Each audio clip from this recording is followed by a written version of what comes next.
How's this for a law?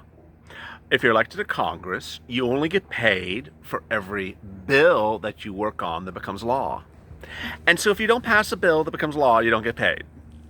Sounds like a really interesting idea. Imagine all the congressional leaders who do much of nothing but don't get things passed and how much they would get paid. Yes, it's a day in which a lot of people have been retweeting a comment by a congressional leader, an Arizona representative, who back in May said, you know what, I don't think that anyone in Congress should get paid if there's no stimulus package approved. Well, how about this? Let's make it even more important as we deal with unemployment benefits. We're not going to fire you from Congress, but what we'll do is you only get paid every time you get a bill turned into law. Let's see how quickly they'll work then.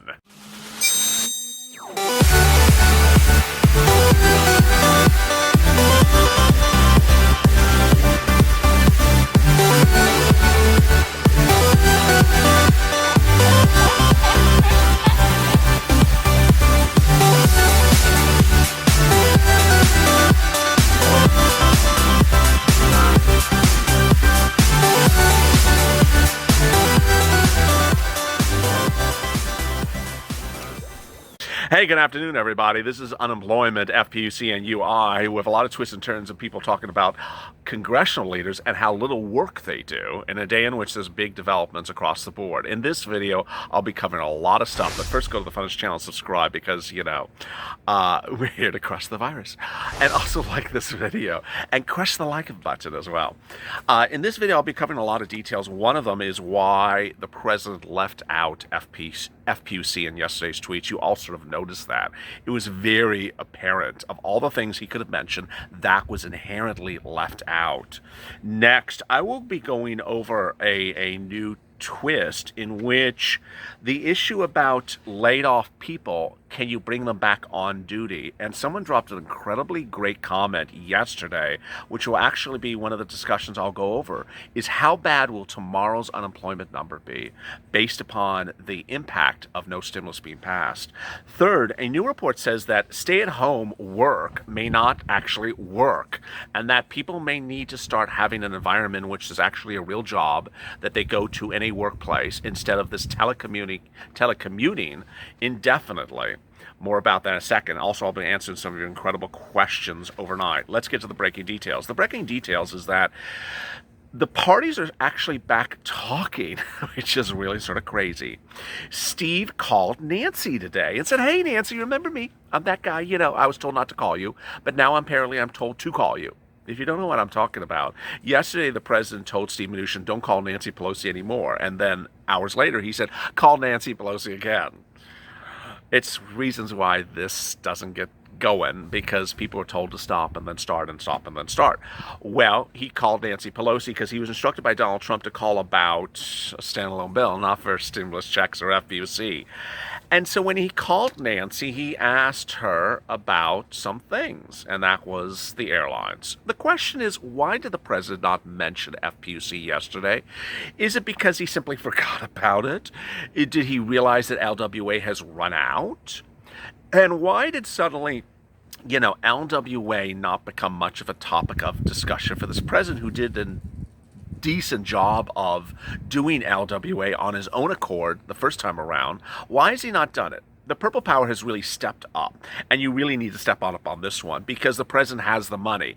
And the incredible great news, which has come overnight about LWA and FPUC, incredibly great news, is the president has confirmed my reporting for 2 weeks. Well, I think it's almost 4 weeks now, that there is an additional $159 or $160 billion other money sitting around on top of the money that he identified for stimulus checks over 2 months ago. This is incredibly great news. If you did not notice the calculations that he had in his tweets yesterday, he identified upwards of about $160 billion that's sitting around that can be repurposed, that is CARES Act 1 money that has been unused. Guess who's been saying that to you for weeks on end? Me. I had told you that there's all this money from CARES Act, the first stimulus package, that can be used for FPUC that simply needs to be repurposed. A word that I said on this channel, and it was repeated by Larry Kudlow, the said chief economist of Donald Trump, that said, hey, there's all this money that could be repurposed for a new round of other things. We just need to get it done. Well, the person who can get it done is the president. He doesn't need an executive order. Why? Because he has an executive order for purposes of LWA. Now, I know some viewers don't like that LWA executive order because of the $100 threshold, but he could revise it. He could do a new one and take that out. And the bottom line is, one, there's a lot of money there. Two, it can be repurposed. Three, it would cover you for FPUC or LWA, whatever you call it, perhaps all the way to December. So this is categorically incredible great news. Why is he not doing it? Purple power, do your thing. Executive orders, FPUC. You have the money, you identified the 160. Do I have to retweet your tweet? Do I have to screen grab your tweet from yesterday? You've identified this money. Why are we repurposing the money for the purposes of the airlines? Repurpose it for the purposes of FPUC. Those are the people that are going to vote for you. Now, I'm not saying that airlines are not important, but there's millions and millions and millions of people that need your help, and they need the help right now. And airlines is really, 20,000 employees that were laid off, and they've already been laid off. Ultimately, if they're laid off and they're not brought back onto the airlines, guess what? They would get the benefit of your LWA. Now, the interesting thing is a new report published today by Bookings Holdings CEO, and his name is Glenn Fogel. He says that the president has taken a really good business, the airline industry, and is trying to wreck it, and that it's really hard to bring people back after they're laid off. We need to have a great airline business. Why do we want to wreck it?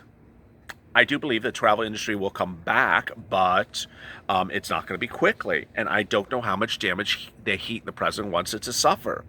The function of how fast it will come back and how much damage to the industry, I see no reason we need to wait years before putting it to work. What's at issue is unemployment. 32,000 workers were furloughed by United and American Airlines because of job cuts, which they told Nancy were coming on September 30th. And she said on August 2nd, hey, can you not fire their people? And they're like, Nancy, I told you we're going to fire them. They're fired.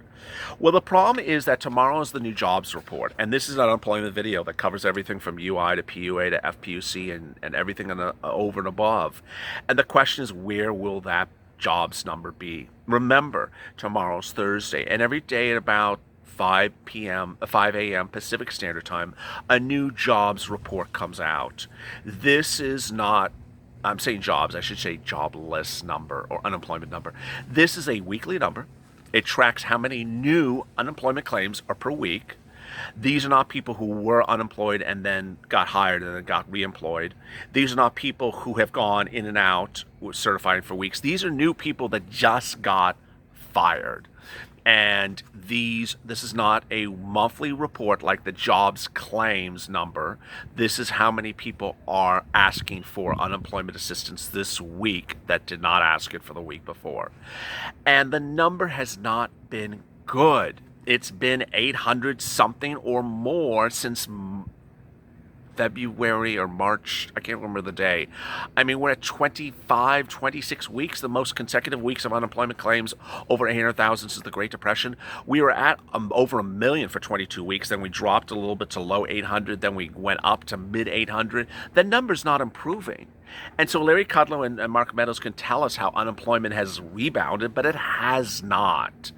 And tomorrow we're going to see the impact of 32,000 furloughed workers. But the issue is when we talk about unemployment, how long is too long?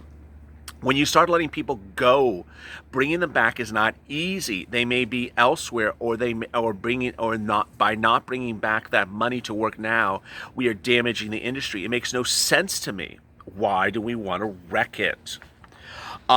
This is what's interesting, is that the situation for unemployment benefits, I can go over extensively. How much weekly benefits, how much this, but ultimately the question is jobs. Jobs. Why is this president not putting the stimulus into the economy to create jobs? Yesterday, the reason why the president may have reacted how he reacted was by comments from Jerome Powell, head of the Federal Reserve, who said, you know what? There's not enough stimulus in this economy. And the amount of stimulus that this economy needs is a lot more than it's seen right now. Most economies have 33% of their GDP spent on stimulus for unemployment benefits, and this president's only dedicated 15%. It's not enough. As you sit here today, there is no FPUC 2.0 happening because Nancy and Steve couldn't make a deal. Nancy was at $600 a week. Steve was at $400 a week. And those two numbers have been unchanged, categorically unchanged since July. Do you call that negotiations? I don't call it negotiations. I call it being stubborn. Two numbers that have been unchanged. And ultimately, the problem solvers try to fix the problem. And they offered a solution which the president co-signed. Not actually signed, but theoretically signed, says, I support the problem solvers bill. Steve Mnuchin says, I support the problem solvers bill, but in typical Washington fashion, he didn't. The problem solvers bill was 8 weeks at $450 and 5 weeks at $600. Well, guess what Steve Mnuchin's bill said? It wasn't that. It was $400 a week, exactly what he's been saying since the month of July. So suddenly he said he was supporting, but then he wasn't supporting it. And ultimately, who's to blame for this? In my opinion, the problem solvers. The problem solvers are made up of senators and Democrats and Republicans and House representatives, and guess what? Not one person had the balls to write the actual bill and introduce it to the floor of their respective Congress, or to get someone else to write it, or get bipartisan support and have two co-authors sign it and introduce it. All they did was a lot of press releases and a lot of press appearances and a lot of press statements with fancy logos. And they didn't get anything on file for people to vote on that had $450 for 8 weeks, and ultimately got nothing. So as we sit here today, it's important to understand what's going on. Home alone is not working. A new report out from Stanford University and other reports from a company called Citric says that working from home made employees 13% less productive and 50% less likely to quit. Ironically, people at home like to work, but they're not getting a lot of stuff done. 50% of respondents, mostly management professionals, reported being able to work at home at an efficiency rate of 80% or less of what they did before. But in the same regards, they enjoyed doing it. When we talk about unemployment benefits, the important thing to understand is you can still get your unemployment benefits. I've been doing that video on a daily basis, and what's important now going forward is figuring out how and where we put the Purple Power delegates. We need people who are in each respective state that can absolutely help people with their questions about unemployment benefits. Because when I do escalated benefits in the video, when I do how to certify for benefits on a weekly basis, when I do how to qualify for PUA, how to make sure you're in PUA, not UI, how to make sure you're in the right category if you're an Uber or Lyft driver, how to do these things, those are national standards, but your state may be different. Here's an example. When I did all those videos, a month ago about PUA and how to start with PUA, that you have to go in for UI and get a denial because you're not an employee, you're an independent contractor before you go to PUA. Ultimately, what happens in some states is some states say, hey, you know what? Those Uber and Lyft drivers, they're really employees. And I know you're paid as a PUA, as an independent contractor, but we just don't think you are. So make sure you go into the UI section. Well, how would I know which states those are that are doing it? Some are doing that crazy, wacky things. Early on, when this channel launched and I was doing PUA and UI videos, I had a lot of viewers, not a few, but a lot of viewers who said, you know what, I'm clearly this, but they're calling me that. How do I get over to this? And that was a situation when they're UI, but they're being called PUA, or the PUA being called a UI. Ultimately, it's a big issue. It's a big issue, and my solution to it was say, hey, if they want to call you whatever you call you, so long as the money's correct, then you're fine. But perhaps when we talk about a state level, there is a solution, and that's perhaps the need for a delegate. When I talk about escalated benefits, it's important to understand that escalated benefits are everywhere. And some people ask me, how do I do it? Well, I've done it in a few videos. And how do I know if I qualify for it? Well, ultimately, what I've said for you for escalated benefits is the state in doing escalated benefits is considering all people of the state. So, if you made $6,000 last year, don't expect to have escalated benefits. If you made $60,000 last year, expect to have escalated benefits. It's people that are somewhere in the range. And ultimately, if it doesn't take you much time to ask for something, then ask for it. And the worst thing that can happen is say no. And the best thing that can happen is say yes. So ultimately, that's why you need to do it. And for people who sometimes reach out to Blade 666 or Javita Light, and they get on the phone, they're like, I don't know what that is. I'm going on my lunch break. Then that sort of harkens back to the days of this channel when I made a joke about it, but those people are still around. What am I talking about? What I'm talking about is there's every single state and every single call center, there's always someone who absolutely has no idea what you're talking about, doesn't know what the hell that is, and seems to want to make you think that you have no idea what you're talking about.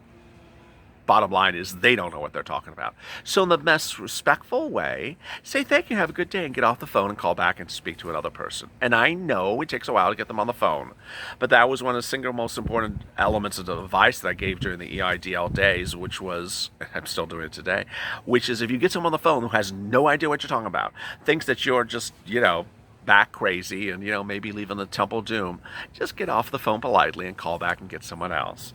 Let me answer some of your 349 questions from yesterday. Loves her job. I would be angry, but I'm not because I have trust and faith in Congress. Oh, okay. See, Stephen, I'm a veteran. I was forced to go to a homeless shelter because no one in the government wants to step up and do the right thing. I lost everything. I have worked so hard after my service to my country. This is how government has let me down. Stephen, I'm so sorry to hear about that. If you can hit me up on Twitter and tell me what state you're in, and I'll be able to see if there's a grant for you in your state. John, Trump has been saying since June he's going to give us stimulus, give us the mouse, and now he's giving it to November. I think he's not going to give it to us at all. Paul, hate to say it, but Trump is quickly becoming part of the swamp. I like that comment. Will, I think Trump just pulled out an October surprise on himself. Okay. Josephia, so these comments are 17 hours ago. These were after the first tweet that he says he's ending stimulus negotiations, but before the tweets about the airlines. Joseph, they tell us to stay home and wear a mask. They told us to advise by CDC, and then they won't pay us. Denise, there's no stimulus, just dig our own graves. Billy K, worst government ever. Screaming in digital, Trump is his worst enemy, as are all incumbents. Just remember, we need stimulus because these programs will expire sooner or later. Try to avoid. Solo locos, healthcare workers, essential workers, nothing. What POTUS wins is insulting and disgusting. Ariana, the crime wave is going to occur during the nonchalant attitudes and behaviors and repair. Fahim, people believe you have to vote for either party. You have the right to stall the polls. Neither party wins, and those in power are out by January. No, that's not how it works. So you need to go to the polls, and when you go to the polls, you have to vote. You have to vote, Purple Power, seats for stimulus. You have to go in the polling place and choose the non-incumbent. So you see the word incumbent, skip incumbent, vote anyone but the incumbent. If you don't vote, the incumbent wins. Do not show up. You must go vote. Lithia, trying to keep my sanity. Paul, if you want to win, give us a check. Patricia, I need the money for my property taxes. Paul, we need to force them all out. James, I'm still going to watch just because I've learned a lot about how government works because of your show. I make $73 a week on unemployment, so it's over for means of a lot of, it's over for means for a lot of other people. Thank you for keeping us on the loop. You're the best you could do. You're a good man. It's nice to see someone who actually cares. I do care, and I try to get people money. I will continue to try to get people money, despite every situation that we're thrown at by the federal government. Frank Baker, it's time to vote these politicians out. Amen. If you have questions for today's video, drop them in the comments below. I might feature them in tomorrow's recording. Go to the Fun channel, subscribe. Coming in next is more fun. And more crushing the virus. And also like this video. Coming up next is Pelosi versus Mnuchin, which, ironically yesterday I thought, there's not going to be any more Pelosi versus Mnuchin. They're not talking. He said not to talk. Well, guess what? He told them to talk. And they're talking again. So coming up, your favorite special as well. As always, stay informed, stay smiling, and stay with LA for more.